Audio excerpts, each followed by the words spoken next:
Hello दोस्तों, कैसे हैं आप सभी लोग। आशा करती हूँ कि अच्छे होंगे, स्वस्थ होंगे, मस्त होंगे। मैं हर रोज की तरह आज फिर एक मोटिवेशनल कहानी लेके आई हूँ। कृपया इसे अंत तक जरूर सुने। यह कहानी बहुत ही अनोखी है। यह आपको आत्मा और परमात्मा के मिलन के बारे में है कि हम परमात्मा को कैसे जान सकते हैं, कैसे उनसे मिला जा सकता है, क्या यह संभव है। जाने इस कहानी में हम अधिक देर ना करते हुए अपनी कहानी की तरफ बढ़ते हैं। किसी समय की बात है, एक सुंदर गांव में एक युवा साधक आरब आत्मा और परमात्मा के मिलन के बारे में जानना चाहता था। वह सोच रहा था, क्या इस जमाने में यह संभव है, क्या आत्मा और परमात्मा का मिलन हो सकता है। अगर हो सकता है तो कैसे हो सकता है। उसे बहुत ही लालसा थी यह जानने के लिए। आरब अपने गुरु के पास गया और उनसे पूछा कि गुरुजी, क्या आत्मा और परमात्मा का मिलन हो सकता है, क्या इस जमाने में यह संभव है, और अगर ये हो सकता है तो कैसे हो सकता है। मुझे यह जानना है, क्या मेरे प्रश्न का जवाब आपके पास है। गुरुजी थोड़ा मुस्कुराए और फिर बोले कि बिल्कुल ये संभव है। तुम्हारे प्रश्न का जवाब मैं तुम्हें कल सुबह दूंगा। कल सुबह तुम मेरे पास आ जाना। ठीक, वह अरब अपने घर चला गया। दूसरे दिन जब सुबह हुई, उसे रात में नींद ही बहुत ही मुश्किल से आई थी। उसके अंदर लालसा थी अपने प्रश्न के उत्तर को जानने की। वह सुबह जल्दी उठा और उठकर जल्दी अपने दैनिक कार्यों से निवारण होकर और गुरु के आश्रम पहुंच गया। गुरु जी का आश्रम गंगा के किनारे ही था। वहां पर आरब पहुंचता है तो देखता है कि गुरु जी ध्यान में मग्न है। वह वहीं खड़ा हो जाता है, इंतजार करने लगता है। जैसे ही सूर्य उदय होता है, गुरु जी अपने ध्यान से अचेत होते हैं। आरब की तरफ इशारा करते हैं जल में उतरने के लिए। जैसे ही आरब जल में जाता है, उनसे कहते हैं कि तुम्हें क्या दिखाई पड़ रहा है। आरब थोड़ा झुककर और जल में देखता है। उसे परछाई दिखाई पड़ती है। तभी गुरुजी कहते हैं कि तुम्हें क्या दिख रहा है। आरब जवाब देता है कि गुरुजी, मुझे मेरी ही परछाई दिखाई पड़ रही है। तभी गुरुजी आरब को और गहराई में जाने के लिए कहते हैं। जब आरब और गहराई में जाते हैं तो उनकी परछाई हिलने लगती है और थोड़ा हिलने के बाद आरब की परछाई गायब हो जाती है और वह जल की वास्तविकता को देख पाते हैं। गुरु जी कहते हैं कि अब तुम्हें क्या दिखाई पड़ रहा है। आरब कहता है कि गुरु जी, मेरी परछाई हिलती हुई दिखाई पड़ रही है और हिलने के बाद वह परछाई गायब हो जाती है। अब सिर्फ वह जल की वास्तविकता को ही देख रहे थे। गुरु जी आरब को बाहर अपने पास बुला लेते हैं और उन्हें समझाने लगते हैं, जब तुम सतह पर थे तब केवल तुम्हें अपनी परछाई दिखी।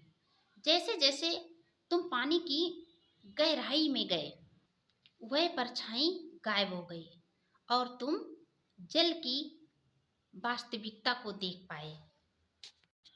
इसी प्रकार जब तुम अपने अहंकार और बाहरी छवि से ऊपर उठते हो तो आत्मा और परमात्मा का मिलन का अनुभव होता है। यह अहंकार की परतें हटाने और अपने भीतर की सच्चाई को पहचानने का मार्ग है।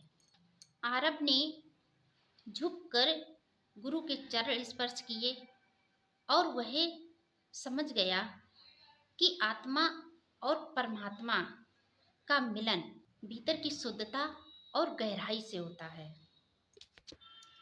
इसके बाद आरब ने अपने जीवन में ध्यान, सादगी और प्रेम को अपनाया और आत्मा के परमात्मा से मिलन का अनुभव किया। इस कहानी से हम यह सीखते हैं कि परमात्मा को खोजने के लिए बाहर देखने की बजाय अपने भीतर की गहराई में झांकना जरूरी है। अहंकार को त्याग कर सच्चे मन और शुद्ध आत्मा के साथ ईश्वर का अनुभव किया जा सकता है। हम ईश्वर से तभी मिल सकते हैं, तभी उसे जान सकते हैं, समझ सकते हैं जब हमारी आत्मा और मन दोनों शुद्ध होंगे। आत्मा का परमात्मा से मिलन तभी हो सकता है जब हमारी आत्मा शुद्ध होगी। हम चाहे जितने पूजा पाठ कर लें, चाहे जितने जल चढ़ा लें, चाहे जितना ध्यान कर लें, अगर हमारी आत्मा शुद्ध नहीं है, अगर हमारी आत्मा छल कपट में रहती है, तो हम कभी भी ईश्वरी ज्ञान का अनुभव नहीं कर सकते हैं। हम परमात्मा के मिलन को अनुभव नहीं कर सकते हैं। हम अपनी आत्मा को परमात्मा से तभी जोड़ सकते हैं जब मेरी आत्मा शुद्ध होगी। हमारे मन के सभी गलत विचार नष्ट हो गए होंगे। हमारे अंदर का अहंकार जब खत्म हो जाता है, तभी हम आत्मा का मिलन परमात्मा से कर पाते हैं। यानी जब हमारे मन का अहंकार नष्ट हो जाता है, तभी हम आत्मा के मिलन को परमात्मा से जोड़ पाते हैं, या आत्मा का मिलन, आत्मा और परमात्मा के मिलन को अनुभव कर पाते हैं। चाहे जितना प्रयास कर लो, लेकिन जब तक आपके मन के अंदर का छल अहंकार नहीं दूर होगा, तब तक हम ईश्वरी ज्ञान का अनुभव नहीं कर सकते हैं, या ईश्वर के होने का एहसास नहीं कर सकते हैं। जिस दिन हम अपने अंदर से अहंकार मिटा देंगे और सभी के प्रति दया भाव हमारी आत्मा में जागृत हो जाएगा, हम ईश्वर से का अनुभव कर पाएंगे। आत्मा के परमात्मा से मिलन का आनंद उठा पाएंगे। लेकिन यह तभी संभव होगा जब हमारे अंदर का अहंकार खत्म हो जाएगा। अहंकार में हमें कुछ नहीं दिखाई पड़ता है। जब तक हमारे अंदर अहंकार है, तब तक हम ईश्वर के ज्ञान का अनुभव नहीं कर पाते हैं।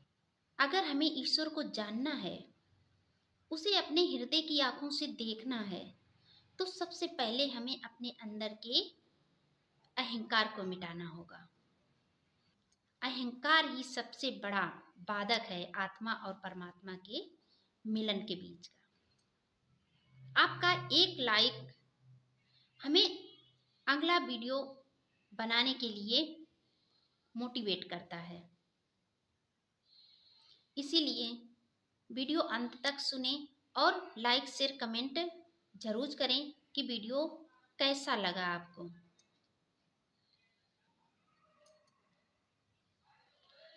मेरा आने वाला हर एक वीडियो आपको समय पर मिलता रहे, इसके लिए बेल आइकन जरूर प्रेस कर दें। वीडियो कैसा लगा कमेंट में जरूर बताएं।